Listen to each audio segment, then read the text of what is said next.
This is Alexi Boyd on Small Biz Matters. Welcome to the program, everyone. Super excited to be here this week. And it's going to be a really fantastic guest this week. We've got Sean Mahoney coming from The Sticky Handshake, and I'm very excited to have him on the show. Now, we're talking about networking today. Now, networking is one of those things that we always come back to as small businesses. We think a lot about it. We think we need to be doing more. We think of the various ways in which it can happen. It's not just about popping along to your local Chamber of Commerce event anymore or a local breakfast, and we're going to talk about those different types of networking opportunities when you've got face-to-face a little bit later in the show. But it's about marketing strategy, really. And today I want to help everybody think about their marketing strategy in terms of thinking outside the box. There's always a new online platform, a snazzy new way to access clients, maybe suggestions on how to extend your reach. There's Facebook, there's Google. I can't even remember what the latest Google platform is. Is it Google Chrome? No. Google Business? Is it Google Logo? I can't even remember. But it's really quite difficult to keep on top of things and educate yourself on all the different options that are out there. You can listen to this great one and you can learn from our fantastic guest. And that way you can find out about different ways to network that are not just face-to-face networking.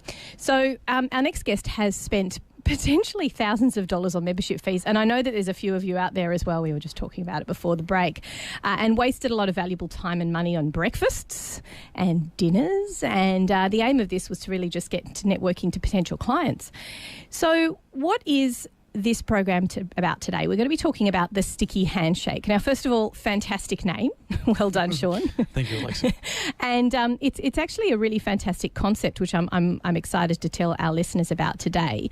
Now, you wanted a way to build valuable connections that wasn't just face-to-face, switch a business card, connect on LinkedIn, and then go out for coffee. I mean, that's a pretty trodden route, wouldn't you say? Do you not think of it as an effective one? Yeah, we see the benefit of that. I think the reason why we created the Sticky Handshake was to create what we feel is a revolutionary platform for local small business owners to interact locally without having to do the traditional form of networking and the breakfasts and the dinners and the, as time progresses, we get less and less of time with family needs and schools and businesses. And I think if there's a way to put more time back in the small business owner's calendar, I think that's a huge win. And I agree. And it's one of the things we harp on a lot about on the program is valuing our time. So many times we say to ourselves, okay, well, when I'm between 9 and 5, I'm working on my business, I'm working in my business, I'm doing those things. And then the time that I might spend at a breakfast event or an evening event, I don't really think of that as my time. But in fact, it's more valuable to us than the 9 to 5, because you're taking time away. Not only are you using your valuable time to be working on your business, but you're also taking time away from the family. That's a pretty special time you're missing out on. Yeah, definitely. And we think that, if we can put in 3 to 5 more hours a week into the business owner's calendar where they can then spend that on growing their business, that's a huge win. And I think that, our passion is to help the local small business owner. There's a lot of small businesses owners out there that are doing it tough, that are struggling, and I think we need to do what we can to help. And that's where we created Sticky, to really make a difference and to, also create the ability for small businesses to pass on referrals to each other and really provide that benefit to each other. Now, take me through your business journey. Now, while we were in the break, you were telling me a little bit about how you've progressed, where you've come from. What led you to this? Are you a marketer by tradition? Where did you come from in your business journey? Well, my journey is a long and varied one. Aren't they all? Yeah. I lived in Las Vegas for 14 years before coming to Australia in 2010. You're like my auntie. My auntie lived in Texas for 37 years and hung on to her accent like it was some piece of gold. You're the same. You haven't got even the twinge of the American accent at all. No, I can put it back on, but no. It's gone. And I was there within the financial sector. Yeah, right. And I was involved in some pretty significant companies working through the GFC and helping some pretty reasonably big decisions happen through there. And when I came to Australia, I immediately took some of that expertise and that knowledge and started working with small businesses. Worked with a large bank here in Australia and really saw the need of small business owners to really kind of find a way to do business better and to understand how to network better. And then we created Sticky is our second tech startup. We created a company called ULetters, which was email marketing for small business owners. And that's where I started attending all these networking events and just going to all these meetings. And every night of the week there was something to go to. And every morning there was one, then lunches. And before I knew it, I had like all these different chambers wanting me to join and pay and different events and this and that and the other. And did you get sucked in? I did, yes, and there was certainly some benefits to being a part of those groups. But I remember both my mother and I, who's also the co-founder of Sticky, we looked at all these meetings, and both in New Zealand and here in Australia, and we were like, there's got to be a way to shortcut this process. There's got to be a way to enable the business owner to be able to see other local business owners without having to do these events. I've often likened a networking event to, you go to some of these events and you might as well stand around the outside of the room and throw business cards at each other. I love that. And I think that sometimes that can sometimes feel what you're actually trying to do. Everyone's trying to, and you're sitting at your standard networking event on the table. You can't actually see the tablecloth through all the flyers and the business cards and all this material, and every business owner is so passionate about what they're doing and what they're trying to achieve. And we want to support that. We want to really get behind that. And we think that if there is a way for the business owner to actually be able to interact locally and directly and request a coffee appointment specifically with a local business owner, they can see who's a kilometre down the road. Yep.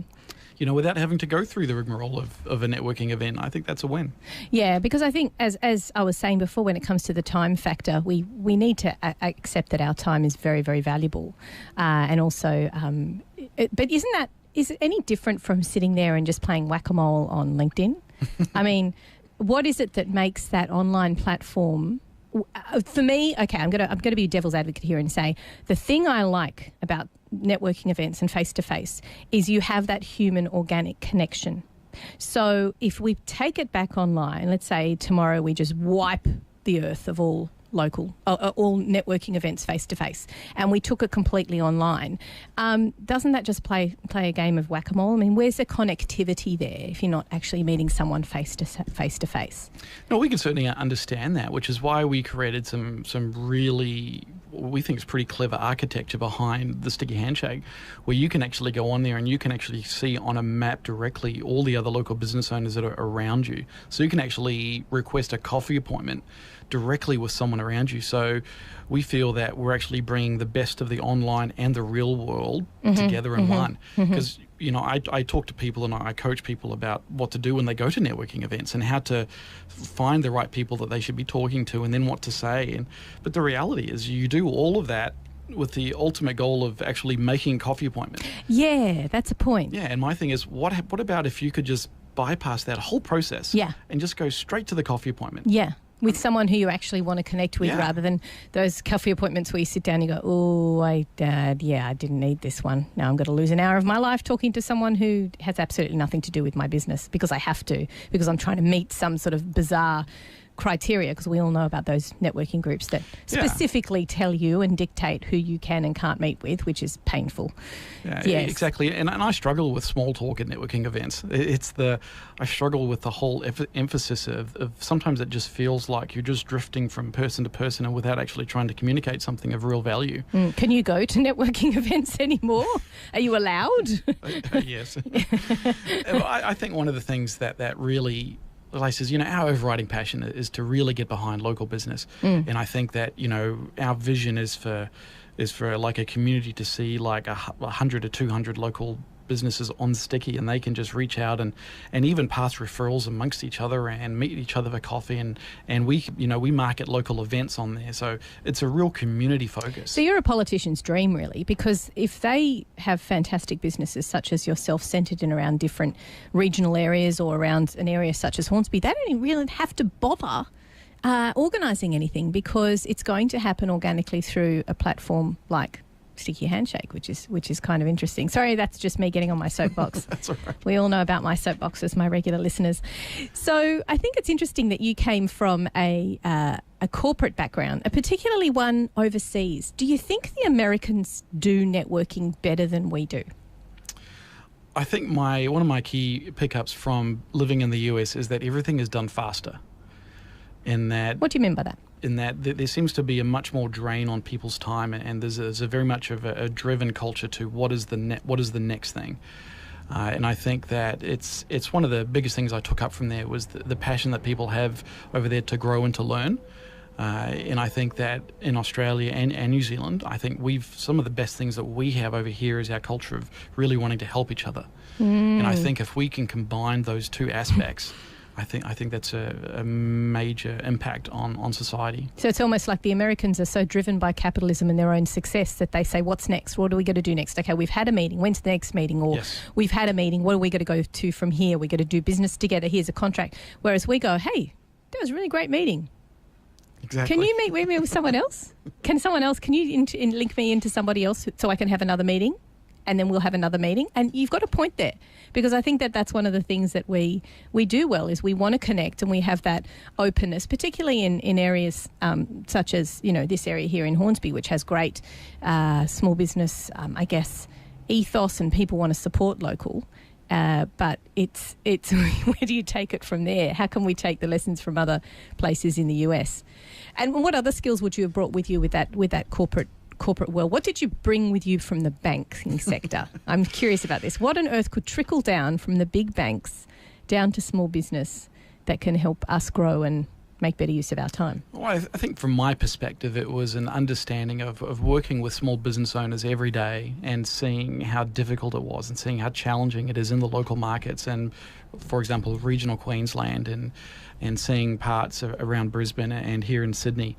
I think that small businesses are always looking for a better way to do business. And I think that coming from my experience in the US was really learning how to look after people and providing great customer care. And really, when we built the platform of Sticky, it was all about looking after our members, really providing that real sense of, we're with you on this journey because we're a small business owner too. And we want to really, our passion is if we can reduce the failure rate of small businesses in Australia, I mean, that's a huge win for everyone. And I do like the idea of you saying you give back those 3 hours back into the hands of small business to do with what they will. They can spend that time doing some networking of a different kind that's more effective, definitely. And I like the fact that it's also local, and that's an interesting segue because we are here on local community radio on Triple H 100.1 FM. You've been listening to Alexi Boyd, and we are on Small Biz Matters at the moment. Let's take a quick break, and then we'll come back after these community service announcements. This is Triple H 100.1 FM. Your life. Now, just before the break, we were talking, Sean, about your small biz journey yourself. I find it fascinating when people have these evolutions of small business, and you yourself are a small business owner now and previously have worked in the large corporate. You were saying in the break this amazing journey that you went through with this enormous company that's so big in America that even I've heard of it, MetLife. Tell me what happened there and the success that you had with this. I was in the financial sector in Las Vegas, and through the GFC, we got purchased by MetLife. And MetLife created MetLife Home Loans, MetLife Bank, and their goal was to build MetLife into a top five banking institution in the US. And they created an efficiency team to try to help develop the plans for that. And they selected a very small number of people out of the 3,500 people in the company. I was one of the ones selected.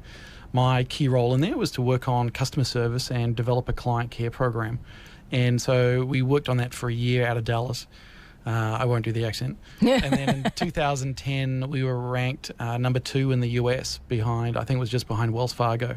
So ahead of like Bank of America, Citi and Chase. And after the GFC? Yeah, after the GFC. That's amazing. For customer service. And when we created Sticky, one of my passions is to really bring in that same level of, looking after our members, because Sticky Handshakes, it's a free platform, and we want to make sure that, all of the members feel that they've got the resources and the help to, to really get in there. So I brought in all of my experience, and then we've got about 10 people working on the Sticky Handshake team out of Auckland, New Zealand. My mother, who is also another great part of the story, she was the first woman chief technical officer in New Zealand and leading some of the largest companies in New Zealand like Bunnings and Ernst & Young. Wow. And so between us, we've got a great experience, as well as a really sophisticated and state-of-the-art tech team. We're even developing some blockchain technology for our awards programs and different areas like that to really, again, we want to make a difference, and we want to keep moving forward and keep driving, and we want to, we don't just want to be small. We want to really grow and make a huge difference in New Zealand, Australia and beyond. It feels as though when you're describing this journey that you're on, it's a little bit comparative to what small businesses go through with just not really knowing what your niche is and not really understanding where you want to be until it sort of falls in front of you. And that can sometimes happen to business owners as well. Is those journeys that you want to go on with your businesses, because intrinsically we go on that journey with our clients who are other small businesses themselves. How are you going to bring that into the website? That because I'm coming back to that connectivity, Sean. I want to come back to that. I think there's got to be a balance. So how are you going to personalise it so that people, yes, they're going to grab businesses that are relevant to them and they're going to say, this is someone I want to connect with. Let's go have a meeting, and a face-to-face meeting, a coffee, if you will, and support another small business by having a coffee. But what concerns me is that that it's going to go back to this sort of base level whack-a-mole, LinkedIn. How many people can you connect with? How are you going to bring that back to that real local feel and bring back that organic connectivity? Well, when we designed the architecture, some of the technology behind the scenes, we designed it so that it is very localized. So we do market local events in your area. We have specific forums where business owners can actually get resources and actually ask questions and get marketing advice and financial advice. And these forums are led by experts in their field. So that they can get that kind of help as well. And we're also developing leads where, we're actually marketing for leads from our members, and then we're passing out those leads to our members. So that, it's an overall concept that we see it as a community based, and we see it so when you log into Sticky, it'll become a place where you can see local events happening. You'll be able to see local members. You'll see who's being active in your area, be able to see who's reaching out to you. You can talk to people locally as well as, see your local events and get great advice and assistance at the same time. I like the fact that it's coming back around to local, because that, again, is where you want really that touch point to be happening. Keep it local, keep all the business within where we locate. It's interesting, for example, this area in Hornsby in which we are, we have 15,000 local businesses that are registered. However, we have one of the highest rates of non-employing businesses. And I find that fascinating. It's way up there. It's one of the highest in New South Wales. And is that because we can't find the right people? Is it because we can't grow? Is it because there's not enough space in which businesses can expand out of their home office and get out into the sort of a more commercial space? And nobody's really asking those questions or analysing that and saying, well, of this area, maybe if there was better connectivity here and people could connect with the right people, then that growth would happen. Yeah, I think that a lot of what we've seen as we've been working, because we've been building Sticky for over 2 years and developing it and doing focus groups and different things like that before we've launched in the last 2 weeks. And one of the things that we've seen is that for the local businesses, if we can find a way to bring it back local, because if you look at the architecture of something like LinkedIn, and I'm big on LinkedIn, I've got a lot of connections on LinkedIn, and I see that the physical architecture there restricts the ability to actually connect locally. It certainly does. I'll give you an example. You connect with people who go, hey, then you sound really interesting. Let's have a coffee. Oh, you're in Perth. Yeah, you're fabulous, and I'd really like to meet with you. But you're in Perth, and no, I don't want to do it over Skype or Meetup or whatever. I don't want to do that. I want to meet with you on a face-to-face level. So this almost brings it back, doesn't it? Yeah, and we found that we know there's a lot of competition overseas right now for graphic design and marketing and different things like that. And my passion is to bring it back local. I know that from our perspective, we are willing to pay more and to support local businesses because it's. Yes, you're paying a little bit more, but actually the results are better because you've actually got someone you can talk to. And it's great to pass that business locally, and because that's how we bring more employment to our local areas and more vibrancy and more things to do. I mean, nobody wants to live in a ghost town. Correct, absolutely. And that, as you know, with your experience in the US, has happened on a pretty massive scale. Detroit comes to mind. Yes, yeah, and there were parts of Las Vegas after the GFC where there were dormant streets and boarded up, and people would strip copper out of air conditioning units, and wow, it was pretty rugged. And that's there. a major city, a very, very, very major city. Yeah, interesting. Was it kept alive by gambling? It's kept alive by a lot of things. Yeah, MetLife by the sounds of it, thanks to you. So that's an interesting concept. Is the fact that it's somehow bringing all the best bits of the LinkedIns and the Googles and the Facebooks into one central point. And do you imagine that this would create a bit of a hub mentality as well? Is that out of that would organically perhaps create events, or there would be things coming out of it? It's almost like you're doing little meetup groups on each, but almost in a digital way.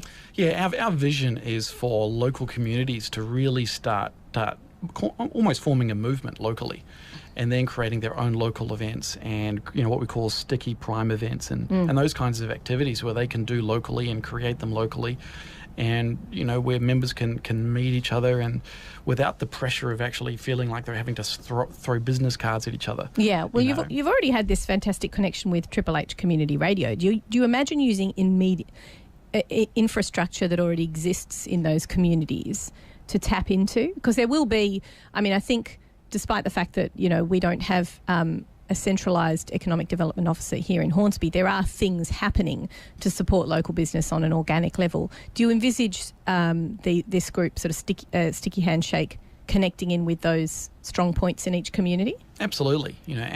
Our goal and vision is to work locally with local groups and local businesses, and in whatever way that we can, to really create those local hubs. What sort of interesting ways have you seen businesses fill the gap that's been put there because of, say, a missing EDO or a missing small business minister at the federal level who's no longer in cabinet? Or where do you see businesses doing it themselves in a good and successful way?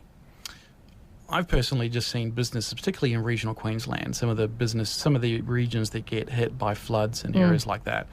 And I think they really have a real bond to form together. And I know for example, the town of Gympie, which is about an hour north of Brisbane, 2 hours north of Brisbane, it floods reasonably regularly, but yet the local community has built this really great, almost underground way of communicating, like what the flood levels are going to be, and their own Facebook pages, and all these different little tools which no one's really asked them or told them how to do it. No government companies come in there. They've just done it themselves.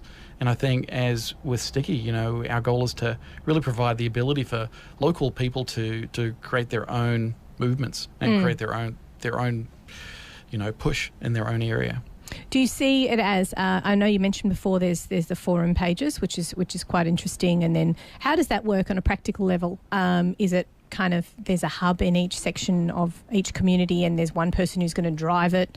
Or is it a matter of, how does it work from a technical perspective? I know you said you've got a great team over in NZ. How does it work? From a tech perspective, so we have, with our forums, we have certain activities. So we've got, for example, a financial services, a marketing, accounting, and we have an expert that is there, that obviously their background is in that field. They're the professional in that, so they answer any questions that come up about that field. And then as we grow, one of the key things we're looking at is in creating forums for specific communities where people in that community can actually address and create their own activities just out of that and connect with each other through there. Yeah, and I suppose that in those regional areas that's quite important, because the help's not going to be coming from 2 hours away in a major city. It's right here and it's right now, and this is what we're going to be using to do it. Yeah, and regional Australia is in my experience, having lived there for a few years, has been one of those areas that does often get left out. It does often get, not necessarily forgotten, but gets pushed to the bottom of what's happening.